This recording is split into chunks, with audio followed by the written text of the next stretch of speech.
Долго чекал на одбраната која ја подготвува 3 години, а за која зборуваше повеќе од 3,5 часови.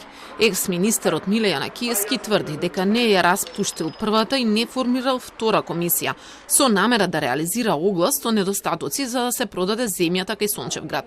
Ниту пак вели дека како министер би можел да знае дека подоцна продажбата ќе пропадне, а буџетот ќе биде оштетен за повеќе од милион евра. Никогаш не сум комуницирал со комисиите. Како министер не сум имал ниту надлежност да одлучувам за нивна промена. Во министерството има хиерархија и државниот секретар е тој со кој јас комуницирам и е должен да обезбеди законито вршење на работите во министерството. Подоцна дознав дека членовите на комисијата сами барале да бидат променети и поради тоа јас само сум го потпишал таквото решение за нормално да функционира работата во министерството. Според обвинението, Јанакиевски ја сменил комисијата која го распишала огласот, а која му укажала дека не може да се продава земјиштето поради фактички и правни проблеми. Наредниот ден била формирана друга комисија со други членови кои сега се обвинети заедно со поранешниот министер. Сите се гонат за злоупотреба на службената положба поради што буџетот и граѓаните се оштетени за милион евра.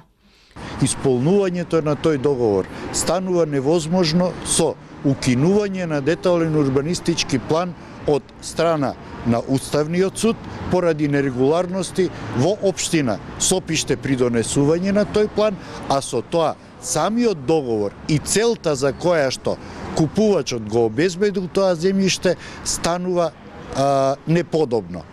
Случајот Топлик на поранешното СЈО е отворен во 2016 и е поврзан со спорната продажба на елитното земјиште на Водно. Но според обвинителството и покрај тоа што Јанакиевски знаел дека има недоследности во огласот, тој влијал да се распише, а подоцна продажбата пропаднала. Државата имала загуби.